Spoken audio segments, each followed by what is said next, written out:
coursiers entre géants, cruels, tels que ceux qui de l'Inde ensanglantent les jungles. L'homme allongea son glaive et la bête ses ongles. L'un était le vaillant et l'autre le vorace. Le lion étreignit la chair sous la cuirasse, et fort de sous sa griffe ardente pétissant, se ferrait cet acier et fit jaillir le sang. Du sombre écrasement de toute cette armure, comme un enfant rougit ses doigts dans une mur. Et puis l'un après l'autre, il ôta les morceaux du casque et du brassard et mit à nu les os. Et le grand chevalier n'était plus qu'une espèce de bouc et de limon sous la cuirasse épaisse. Et le lion mangea le héros, il mit sa tête sur le sinistre et s'endormit. Alors vint un ermite. Il s'avança vers l'antre, grave et tremblant, sa croix au poing, sa corde au ventre. Il entra. Les héros tout rongés gisaient là, informes. Et le lion, se réveillant, bâilla. Le monstre ouvrit les yeux, entendit une haleine, et voyant une corde autour d'un corps de laine. Un grand capuchon noir, un homme là-dedans. Acheva de bâiller, montrant toutes ses dents, puis auguste, et parlant comme une porte. Il dit, que veux-tu toi? Mon roi, Quel roi? mon prince, Qui? l'enfant. C'est cela que tu nommes un roi? L'ermite salua le lion. Roi, pourquoi as-tu pris cet enfant? Parce que je m'ennuie. Il me tient compagnie ici les jours de pluie. Rends-le-moi. Non, je l'ai. Que veux-tu faire enfin? Le veux-tu donc manger? Dame, si j'avais faim. Songe au père, à son deuil, à sa douleur amère. Les hommes ont tué la lionne, ma mère. S'il perd ce fils, Il a sa fille. une fille, c'est peu pour un roi. Ma famille à moi, c'est l'arbre roche et la pauvre forêt. Et l'éclair qui parfois sur ma tête apparaît. Je m'en contente. Sois clément pour une altesse. La clémence n'est pas. Tout est à la tristesse. Veux-tu le paradis? Je t'offre le blanc-seing du bon Dieu. Va-t'en, vieil, hein. L'ermite s'en alla. Le lion solitaire, plein de l'immense blé quand les monstres sectaires se rendormis, laissant la tête en déjeuner. Tout à coup, des clameurs, des corps et des abois, un de ces bruits de meutes et d'hommes et de cuivres, qui font que brusquement les forêts semblent-ils, et que la nymphe écoute en tremblant dans son lit. La rumeur d'une chasse épouvantable emplit. Toute cette ombre, lac, montagne, bois, prairie, et troubla cette vaste et pauvre rêverie. On eût dit une armée, et c'était en effet des soldats envoyés par le roi, par le père. Pour délivrer le prince et forcer le repère, et rapporter la peau sanglante du lion.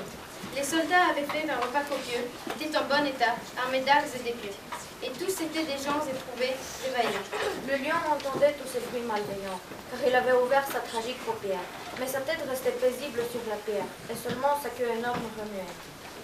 Au dehors, tout autour du grand entremuet, hurlait le brouhaha de la foule indignée. Comme un essaim bourdonne autour d'une araignée.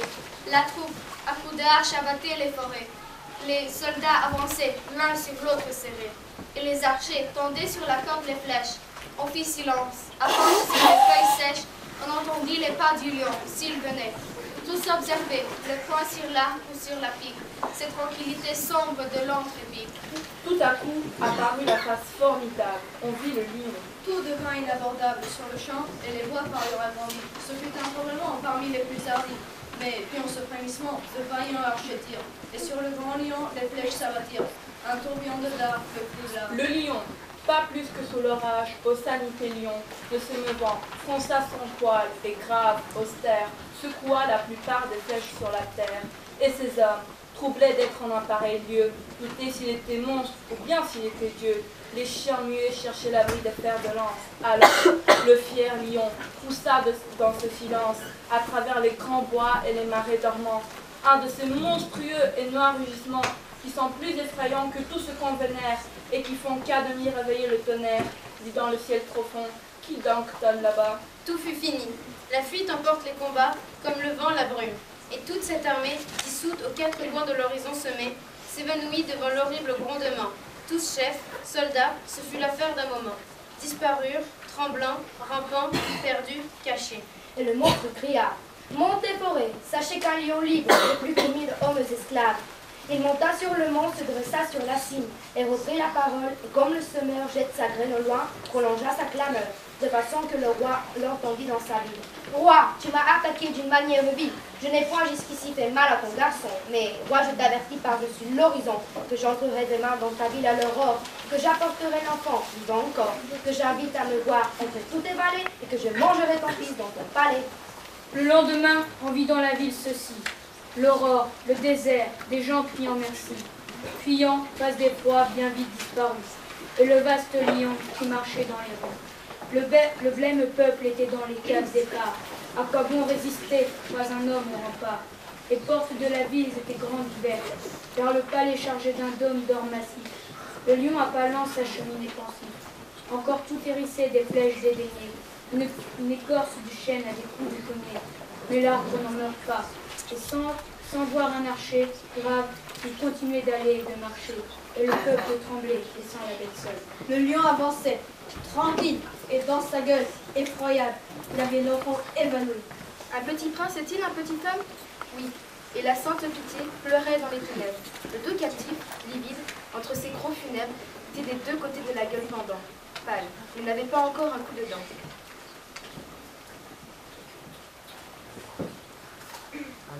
Comme il l'avait promis par-dessus la montagne, le monstre, méprisant la ville comme un bail, alla droit au palais, là de voir qu'il tremblait, espérant trouver là quelqu'un qui parlait. La porte ouverte, ainsi qu'au vent, le jour fut seul, vacillait. Il entra dans le palais, personne. Tout en pleurant son fils, le roi s'était enfui, et caché comme tous, voulant vivre aussi lui, s'estimant au bonheur des peuples nécessaires. Une bête féroce est un être sincère, et n'aime point la peur. Le lion se sentit, honteux d'être si grand, l'homme étant si petit. Il se dit dans la nuit qu'un lion a pour âme. C'est bien, je mangerai le fils, quel père infâme. Le monstre allait de salle en salle, pas à pas, affreux, cherchant un lieu commode à son repas. Il avait faim. Soudain, l'effrayant marcheur fauve s'arrêta. Près du parc en fleurs, dans une alcôve, un pauvre être, oublié dans la fuite, bercé par l'immense humble rêve à l'enfance versée, inondé de soleil à travers la charmille, se réveillait. C'était une petite fille, L'autre enfant du roi, seule et nue, elle chantait. car l'enfant chante même alors que tout se tait. Une ineffable voix, plus tendre qu'une lyre, une petite bouche avec un grand sourire, un ange dans un tas de joujoux, un berceau, crèche pour un Jésus, ni pour un oiseau. Et le lion venait de percevoir cela. Il entra dans la chambre, et le plancher trembla. Par-dessus les jouets qui couvraient une table, le lion avançait sa tête épouvantable, sombre en sa majesté de monstre et d'empereur, en sa croix, en sa gueule, augmentait son corps. L'enfant le vit, l'enfant cria, Frère, mon frère, ah mon frère! et debout, rose dans la lumière qu'il a divinisée et qu'il a réchauffée, regarda ce géant des bois, dont l'œil eût fait reculer les typhons et fuir les briarets. Qui sait ce qui se passe en cette tête sacrée? Elle se dressa droite au bord du lit étroit et menaça le monstre avec son petit doigt. Alors, près du berceau de soie et de dentelle, le grand lion posa son frère devant elle, comme eût fait une mère en abaissant les bras, et lui dit « Le voici, là ne te fâche pas. »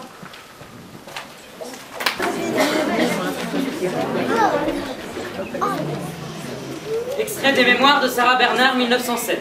À la fin de cette année, 1871, on nous annonça d'une façon un peu mystérieuse et solennelle que nous allions jouer une pièce de Victor Hugo. J'avais, à cette époque de ma vie, le cerveau encore fermé aux grandes idées. Je vivais dans un milieu un peu bourgeois par ma famille, un peu cosmopolite par ses connaissances et amis, plus ou moins snob, et par les connaissances et amis que ma vie indépendante d'artiste m'avait fait choisir. J'avais entendu parler depuis mon enfance de Victor Hugo comme d'un révolté, d'un renégat, et ses œuvres que j'avais lues avec passion ne m'empêchaient pas de le juger avec une très grande sévérité. Et je rougis aujourd'hui de rage et de honte en pensant à tous mes absurdes préjugés entretenus par la petite honte imbécile ou de mauvaise foi qui m'insensait. J'avais cependant le grand désir de jouer Rufus. Le rôle de la reine me semblait si charmant. Je fis part de ce désir à Duquesnel, qui me dit avoir pensé déjà. Cependant, Jeanne Esler, artiste en vogue, mais un peu vulgaire, avait de grandes chances contre moi. Elle était alors très liée d'amitié avec Paul Meurice, l'ami intime, le conseiller de Victor Hugo. Un ami en a chez moi, Auguste Vacry, l'autre ami et même le parent de l'illustre maître. Auguste Vacry promit de parler à Victor Hugo. 2 jours après, il revint me voir, m'affirmant que j'avais toutes les chances pour moi.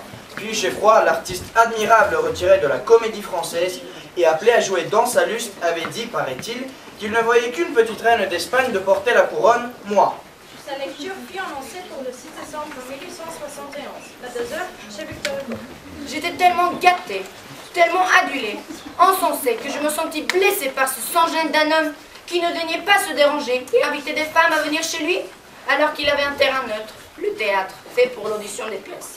Je racontais ce fait une nuit à 5 heures chez moi devant ma petite cour, et femmes et hommes se récrièrent. Comment? Se châtier d'hier. Se pardonner d'aujourd'hui. Ce rien du tout. Oser demander à la petite idole. À la reine des cœurs. À la fée des fées de se déranger. Tout mon petit cénacle était en émoi. Hommes et femmes ne tenaient pas en place. Elle n'ira pas. Écrivez-lui ceci. Écrivez-lui cela. Et on ébauchait des lettres impertinentes, méprisantes. Qu'on en annonça le maréchal Canrobert. Il faisait partie alors de ma petite cour de 5 heures. Il fut très vite mis au courant par mon turbulent entourage. Il se fâcha tout rouge sur les imbécilités débitées contre le grand poète.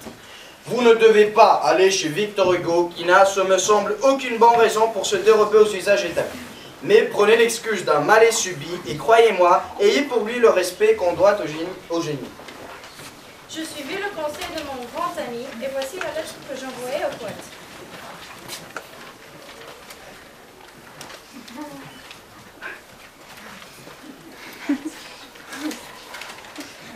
Monsieur, la reine a pris froid et sa camarera Mayor lui interdit de sortir. Vous connaissez mieux que personne l'étiquette de cette cour d'Espagne. Plaignez votre reine, monsieur. Je fis porter la lettre et voici la réponse que m'envoyait le poète. Je suis votre valet, madame, Victor Hugo. Le lendemain, on recommença la lecture aux artistes sur la scène. Je fis donc la connaissance du monstre. Ah, que je leur en ai voulu longtemps, à ces sots qui m'avaient verrouillé le cerveau. Il était charmant, le monstre. Et si spirituel, et si fin, et si galant. D'une galanterie qui est un hommage, non une injure. Et bon pour les humbles, et toujours gai. Il avait la répartie vive et l'observation tenace, avec douceur. Il disait mal les vers, mais ils adoraient les entendre bien dire. Il se faisait souvent des croquis pendant les répétitions. Souvent, pour gourmander un artiste, il parlait en vers. Un jour, au courant d'une répétition, pendant qu'il essayait de convaincre le postalien sur sa mauvaise diction, ennuyé de la longueur du colloque, je m'étais assis sur une table, ballottant mes jambes. Il comprit mon impatience et, se levant du milieu de l'orchestre, il s'écria. Une reine d'Espagne, honnête et respectable, ne devrait pas ainsi s'asseoir sur une table. Je bondis de la table, un peu gêné, cherchant à lui répondre quelque chose d'un peu piquant ou de spirituel. Mais je ne trouvais rien et je restais confuse et en méchante humeur. Un jour, la répétition ayant fini une heure plus tôt, j'attendais, le front collé aux vitres, l'arrivée de Madame Guénard qui venait me chercher. Je regardais le trottoir en face, borné par la grille du Luxembourg. Victor Hugo venait de traverser et se mettait en marche. Une vieille femme attira son attention. Elle venait de déposer à terre un lourd paquet de linge et s'essuyait le front d'où perlaient des gouttes de sueur, malgré le froid. Sa bouche édentée s'entrouvrait pour haleter, et ses yeux étaient d'une inquiétude navrante en regardant la large voie qu'il lui fallait traverser et où se croisaient les voitures et les omnibus. Victor Hugo s'approcha d'elle et après un court colloque, il tira de sa poche une piécette qu'il remit à la pauvre vieille. Puis, ôtant son chapeau, il le lui confia et d'un geste leste, la figure rieuse, il enleva le paquet sur son épaule et traversa la chaussée suivi de la femme ahurie. Je descendis 4 à 4 pour l'embrasser, mais le temps de gagner le couloir, de bousculer Chili qui voulait m'arrêter et de descendre l'escalier, Victor Hugo avait disparu. Je ne vis que le dos de la vieille femme qui semblait clopiner plus légèrement. Le lendemain, je dis au poète que j'avais été témoin de cette délicate bonne action. Ah, me dit Paul Maurice, les yeux mouillés d'émotion. Tous les jours qui se lèvent sont jours de bonté pour lui. J'ai embrassé Victor Hugo et nous allâmes répéter. Rue Blas, Victor Hugo, le monologue de la reine.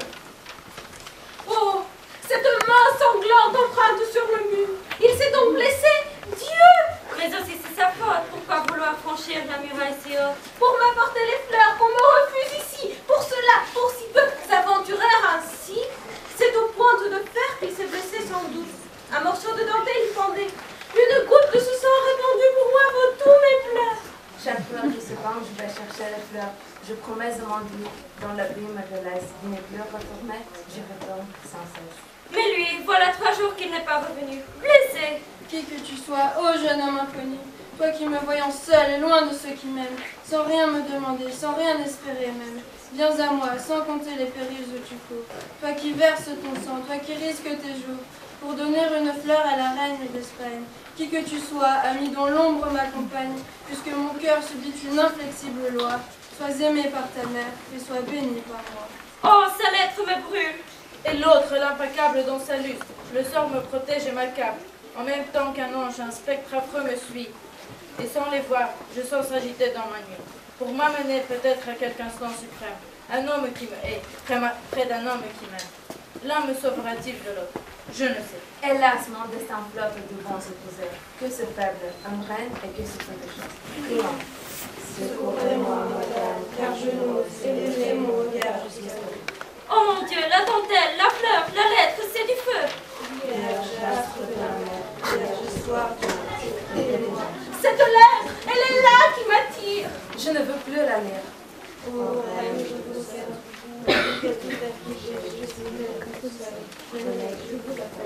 Oui, je vais la relire une dernière fois. Après, je la déchire. Hélas, depuis un mois, je dis toujours cela.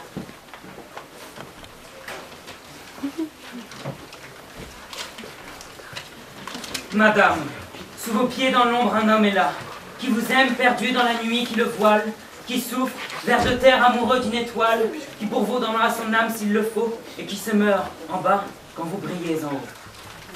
Quand l'âme a soif, il faut qu'elle se désaltère. Puiseux dans du poison, je n'ai rien sur la terre. Mais il faut bien que j'aime quelqu'un, moi. Oh, s'il avait voulu, j'aurais aimé le voir, mais il me laisse ainsi, seul, d'amour privé. Une lettre du roi. Du roi, je suis sauvé. Vieille chanson du jeune temps, Victor Hugo. Je ne songeais pas à Rose, Rose au bois vente avec moi. Parlions de quelque chose, mais je ne sais plus de quoi. J'étais froid comme les marbres, je marchais à pas distrait. Je parlais des fleurs, des arbres, son œil semblait dire. Après, la rosée offrait ses perles, le taillis ses parasols. J'allais, j'écoutais les merles et Rose les rossignols. Moi, 16 ans, et l'âme rose. Elle vint, ses yeux brillaient. Les rossignols chantaient rose et les merles me sifflaient. Rose, droite sur ses hanches, leva son beau bras tremblant pour prendre une mûre aux branches. Je ne vis pas son bras blanc. Une eau courait, fraîche et creuse, sur les mousses de velours. Et la nature amoureuse dormait dans les grands boisseaux. Rose défit sa chaussure et mit d'un air ingénu son petit pied dans l'eau pure. Je ne vis pas son pied nu. Je ne savais que lui dire. Je la suivais dans le bois. La voyant parfois sourire et soupirer quelquefois. Je ne vis qu'elle était belle qu'en sortant des grands boisseaux. Soit, n'y pensons plus, dit-elle. Depuis, j'y pense toujours.